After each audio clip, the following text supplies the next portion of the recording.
وہ ہزیانتی ہوتی مسلسل چلا رہی تھی، میم پلیز کوئی نہیں ہے جہاں، کوئی آپ کو لے کر نہیں جا رہا، آپ وہ اس سے کام کرنے کی کوشش میں تھی پر سراسر ناکام ہو رہی تھی۔ نہیں پاس مت آنا، تم بھی اس کے ساتھ ملی ہوئی، مجھے نہیں رہنا یہاں، دور ہو جاؤ۔ وہ ہنوز پینک ہو رہی تھی۔ تبھی بادشاہ تیزی سے حال میں داخل ہوا تھا جہاں اس کے نازک سی گڑیا ٹوٹی بکھری ہوئی تھی۔ بادشاہ نے سرے سے زہم ہوا تھا، آخر کیا قصور تھا ان کا، کیوں ان کی ہستیوں کو مسمار کر دیا گیا تھا، کیوں وہ برباد ہو گئے تھے، انہوں نے کیا بگاڑا تھا کسی کا؟ اس کا باز چلتا تو وہ صدام خان کی ہستی کو مٹا دیتا جس نے اس کی بہن ریزہ کر کے ٹکڑوں میں بکھیر دیا تھا، جس نے اس کا بچپن چھین لیا تھا، پر وہ عالم رو کی وجہ سے چپ تھا۔ لمس ابراہیم اس نازک سے پری کو یوں بکھرے دیکھا تو پور کر رو دی۔ بادشاہ خود باضابط کر اپنی معصوم بہن کی جانب بڑھا تھا، اس پر خوف زدہ ہوتی چلانے لگی، مت آنا میرے پاس، مجھے مت لے کر جاؤ۔ جان وہ روتے چلاتے عالم رو کو پکارنے لگے۔ بادشاہ ایک جس میں اس آگ پہنچا، اپنی نازک سی بہن اپنے سینے میں بیچ گیا۔ وہ کسی کا حساب پاتے وحشت زدہ ہونے لگی۔ چھوڑیے مجھے، آپ کو اللہ کا واسطہ۔ وہ اس سے خود سے پڑے دھکیلنے لگی۔ بس بائی کی جان۔ اس کے الجھے بال میں انگلیاں چلاتے اپنی اذیت کو دباتے اسے کام کرنے کی کوشش کرنے لگا جو اس کے لیے انتہائی مشکل ہو رہا تھا۔ چھوڑے مجھے وہ آپ کو بھی مار دے گا۔ وہ شاید کسی بات کو سمجھنے کے حال میں نہ تھی۔ بائی کچھ نہیں ہونے دے گا، اب اپنی گڑیا کو کوئی تکلیف نہیں دے پائے گا اب تمہیں بائی کی جان۔ وہ سب سے اسے اپنے سامنے کر اس کی پیشانی پر بوسہ دیتے نرمی سے بولا۔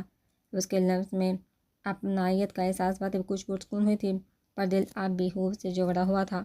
تبھی وہ نازک سی جان حواس کو بادشاہ کو باہوں میں جھول گئی۔ بادشاہ نے اذیت سے ہوتی آنکھیں میچی تھی، اس کے حواس کو نبال لمس ابراہیم ہوش میں آتی تیزی سے اس کی جانب آئی۔ ماریا، ریان کو کال کرو۔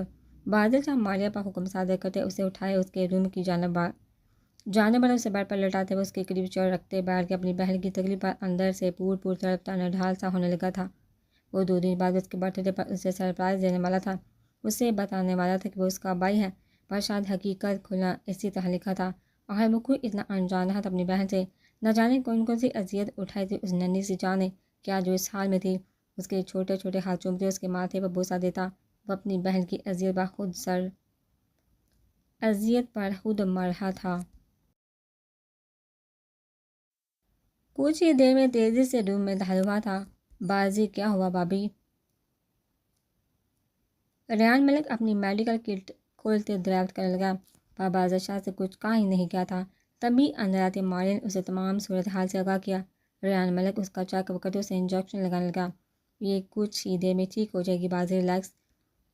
2 دن پہلے اسے ہزلر اور بادشاہ کے رشتے کے بارے میں پتہ چلا تھا کہ وہ دونوں بہن بھائی ہیں، جس پر وہ بے تحاشا خوش ہوا تھا، اور یہ بادشاہ کے لیے بھی اچھا تھا۔ بادشاہ ہزلر کی پیشانی پر بوسہ دیتے بنا کچھ کہے روم سے نکلا تھا۔ ریان ملک نے لب بیچے بادشاہ کی پشت کو دیکھا تھا۔ عالم رو جو کسی کام کسی سے شہر سے باہر گیا ہوا تھا، وہ نہیں چاہتا تھا اس کے بارے میں کسی کو بھی پتہ چلتا، تبھی وہ اپنا فون آف کر گیا تھا، پر جو بات اسے پتہ چلی تھی اس کے حواس تک جھنجھلا گئے تھے۔ سر لمس میم اور بازر سر کا نکاح بچپن میں ہوا تھا، اور ابراہیم کاظمی اور حیدر شاہ تب بزنس پارٹنر تھے، جس میں 70% حیدر شاہ یعنی بازر سر کے بابا کے شوہر سے اور 30% لمس میم کے بابا ابراہیم کاظمی کے شوہر سے۔ مرنے سے پہلے 2 دن پہلے دونوں پارٹنرز کا آپس میں شدید جھگڑا ہوا تھا۔ ابراہیم کاظمی نے دھوکے سے حیدر شاہ کے ساری شیئرز اپنے نام کروا لی تھی، جس پر حیدر شاہ نے انہیں کورٹ میں گھسیٹنے کی دھمکی بھی دی تھی، پر 2 دن بعد ہی ان کے گھر میں آگ لگی۔ تب بازر صاحب گھر نہیں تھے، پر جیسے گھر پہنچے کچھ کیا ہوا ان کے ساتھ جو معلوم نہیں ہو پایا، اور ہزلر میم کو بھی وہاں سے پہلے نکال کر لے جایا جا چکا تھا۔ وہ اپنے خاص آدمی کی باتیں یاد کرتے شاید الجھا ہوا تھا، تو کیا ابراہیم کاظمی نے حیدر شاہ کے گھر آگ لگائی تھی یا کسی اور نے؟ اگر ابراہیم کاظمی نے ایسا کیا تھا تو ہزلر صدام خان کے پاس کیسے پہنچی تھی، اور بادشاہ گھر کی بجائے سڑک سے خون کی لت پات اسے کیسے ملا تھا؟ اس پہلی کا جواب تو اسے ابراہیم کاظمی کے پاس جا کر ہی پتہ چلنا تھا، اور یہ معاملہ پہلے خود دیکھنا چاہتا تھا، کیونکہ بادشاہ شدید جذباتی قسم کا انسان تھا۔ جب تک وہ خود معاملے کی تہہ تک نہیں پہنچا تھا وہ اسے کچھ بھی نہیں بتا سکتا تھا، اور سب سے بڑی بات لمس ابراہیم جس کے لیے عالم رو نے بادشاہ کی آنکھوں میں ایک جنون دیکھا تھا، وہ کچھ بھی ایسا کرنا نہیں چاہتا تھا جس سے اس کی بازی اس کے دوست کی زندگی میں پھر سے طوفان آتا۔ وہ جانے عالم رو تھا جو ہر رشتہ پوری ایمانداری سے نبھاتا تھا، چاہے وہ محبت ہو، دوستی ہو یا دشمنی، اسے سب اچھے سے نبھانا آتی تھی۔ وہ بہت فراق سینے لیے پیدا ہوا تھا، اسے اپنے ہر جان سے پیارے فرد کا درد اپنے سینے میں سمونا آتا تھا۔ زندگی نے اس کے لیے بھی کوئی پھولوں کی سیج نہیں تھی، پر وہ کانٹوں پر چل کر انہیں روندنا سیکھ گیا تھا۔ وہ اپنے ہر درد کو خود میں دباتے سینہ تان کر چلتا، سوائے اپنے رب کے کسی کے سامنے آیا نہیں ہوتا تھا۔ وہ ایک ایسا راز تھا جس تک آج تک کوئی پہنچ نہیں پایا تھا۔ کسی میں اتنی ہمت نہ تھی کہ وہ اسے جھکا سکے۔ وہ اپنے اصولوں کا بادشاہ، ہر چال اپنی مرضی سے چلتا تھا۔ وہ سامنے والے کو صرف اتنا ہی جاننے دیتا تھا جتنا وہ خود قائم کرتا تھا۔ ہاں، وہ اپنی پیاری میم کے بعد ہیزل اور دوسری لڑکی تھی جس کو وہ بے انتہا چاہتا تھا۔ پہلی بار وہ جب ہیزل سے ملا تھا تو وہ بھی ایک پلاننگ تھی۔ وہ ہیزل کے بارے میں سب جان گیا تھا کہ وہ بادشاہ کی بہن ہے، جو بادشاہ کو یاد تک نہیں۔ وہ صرف اسے صدام خان کے جنگل سے آزاد کروا کر اسے بادشاہ کو سونپنا چاہتا تھا، پر وہ نہیں جانتا تھا وہ نازک سی سنہری پری اس کے صبر اتنی بری طرح سے قابض ہوگی۔ ہیزل کا یاد آتے ہی عالم راؤ نے تیزی سے موبائل آن ہوتے ہی ماریا اور ریان ملک کی بہت سی مس کال لے کر اس کے کال بیک کرنے کے بجائے گاڑی کی رفتار میں اضافہ کیا تھا۔ وہ گھر کے قریب ہی تھا، تبھی 10 منٹ کا راستہ 3-4 منٹ میں طے کرتے وہ گاڑی پورش میں روکتے تیزی سے اندر کی جانب بڑھا۔ حال میں ہی اسے ریان ملک نظر آیا۔ کیا ہوا ہے ریان؟ اس نے قریب آتے سنجیدگی سے یاد کیا۔ جے بابی کو پینک اٹیک ہوا، شاید کوئی ایسی چیز ان کے سامنے آئی ہے جس نے ان کی بری یادوں کو ٹریگر کیا ہے، بٹ اب وہ ٹھیک ہے، انہیں آرام کی ضرورت ہے۔ وہ تو حمل سے گویا ہوا، پر اس کی بات سنتے ہی پاگل ہوا تھا۔ ریان، سب کو یہاں بلواؤ۔ وہ غصے سے داڑھا تھا۔ ریان ملک بوکھلایا تھا، پر اسے عالم راؤ کی بات پر عمل کرنا تھا، ورنہ وہ بپھڑے شیر اس کا ہی برعکس نکال دیتا۔ کچھ ہی دیر میں تمام ملازمین کپکپاتی ٹانگوں کے ساتھ لائن میں کھڑے تھے۔ یہاں کیا ہوا تھا اور کس کی وجہ سے ہیزل کی طبیعت خراب ہوئی؟ وہ غصے سے زخمی شیر کی مانند داڑھا۔ وہ میم ٹی وی دیکھ رہی تھی۔ میم کے کہنے پر میم کے لیے ایپل پائی تیار کر رہی تھی، تو ایک دم سے میم کی طبیعت خراب ہو گئی۔ وہ ٹی وی کو دیکھ کر ڈر رہی تھی تو میں نے بند کر دیا، پر پھر بھی وہ پینک ہو رہی تھی تو میں نے ماریو کو بتایا، وہ کسی طور بھی کام نہیں ہو رہی تھی۔ جینی جیسے آج صبح ہی اسپیشل ہیزل کے لیے اپوائنٹ کیا تھا۔ اس نے ڈرتے ڈرتے ساری بات بتائی۔ عالم راؤ نے تنے اعصاب کے ساتھ سنا تھا۔ سر، میں نے آپ کو کال بھی کی تھی، بٹ آپ کا نمبر پاورڈ آف آ رہا تھا، تو میں نے بادشاہ کو کال کی انہیں بلا لیا۔ ماریا نے بھی کسی مجرم کے ساتھ سر جھکائے اسے اطلاع دی۔ وہ بنا کسی سے بھی کہے اندر اپنی جانب کی جانب بڑھا، کیونکہ اسے اس میں کسی کی بھی غلطی نظر نہیں آئی تھی، اور وہ ان لوگوں میں سے بالکل بھی نہیں تھا جو ملازمین پر بے جان اپنا روب ڈال دے۔ وہ روم میں آئے تو سامنے وہ نازک سی سنہری آنکھوں والی گڑیا نرحال سی آنکھیں مدے پڑی تھی، سرخ و سفید رنگت میں زردیاں گلی ہوتی۔ اب صبح ہی تو وہ اسے اسلام چھوڑ کر گیا تھا۔ وہ نہیں جانتا تھا اس کی ذرا سی لاپرواہی اس نازک سی پری کے سارے رنگ چھین لے گی۔ وہ اس کے قریب دراز ہوتے، اس کے نازک سے وجود کو اپنے حصار میں لیتے، اس کا سر اپنے سینے پر رکھتے، اس کی چھوٹی سی پیشانی پر اپنا لمس مہکاتے، اسے خود میں بیچ گیا۔ بہت جلدی میری جان، آپ کے مجرم کو بہت بھیانک سزا دوں گا کہ اس کی روح کانپ اٹھے گی۔ وہ مدھم آواز میں سرگوشی میں بولا۔ صدام خان ابھی تک زندہ تھا تو کسی مقصد کے تحت، پر اب اس کا وقت آ گیا تھا، بہت سے راز کھلنے کا وقت آ گیا تھا۔ اس کے سر پر تھوڑی ٹکاتے آنکھیں موند گیا۔ ابھی کچھ دیر گزری تھی کہ وہ پری قسم مسانے لگی، اور پھر خوف کے مارے عالم راؤ کی پناہوں میں سمنے لگی۔ وہ مار دے گا، مجھے بچا لے۔ وہ آنکھیں موندے ہی آنسو بہاتی خوف کے مارے بڑبڑاتے اس کے سینے میں چھپنے لگی۔ جانے جانا، میں ہوں آپ کے پاس، کوئی آپ کو مجھ سے چھین نہیں سکتا، کوئی میرے ہوتے آپ کو تکلیف تو دور کی بات آپ تک پہنچ بھی نہیں سکتا۔ اس کا چہرہ اپنے ہاتھوں میں بڑھتے اس کے نم آنکھوں پر شدت سے بوسہ دیتے جنونی سے بولا۔ وہ حواس میں لوٹی تھی، عالم راؤ کو اپنے سامنے دیکھتی اس کے سینے سے لگی داڑھیں مار مار کر رو دی۔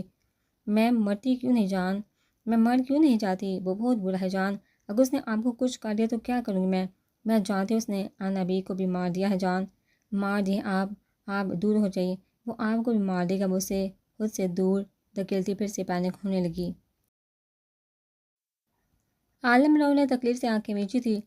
جانے جانا، مار دے، تکلیف ہو تو نہیں مار سکتا کوئی بھی آپ کی جان کو سوائے اس پاک پروردگار کی ذات کے، کوئی نہیں مار سکتا۔ اسے اپنے حصار میں قابو کرتا الفت اور دیوانگی سے گویا ہوا تھا، پر وہ سن کہاں رہی تھی۔ جان، آپ ایسا کریں، مجھے مار دے، سب ٹھیک ہو جائے۔ پھر وہ حواس بہادری سے عالم راؤ کے ہاتھ تھامتے اپنی گردن پر رکھتی بولتی۔ عالم راؤ کو کوئی دیوانی سے لگی۔ عالم راؤ کی بات ہوئی تھی تبھی اس نے اپنی طرف کھینچا، اس کی بولتی بند کروا گیا۔ عزت جو اس حملے کے لیے تیار نہ تھی،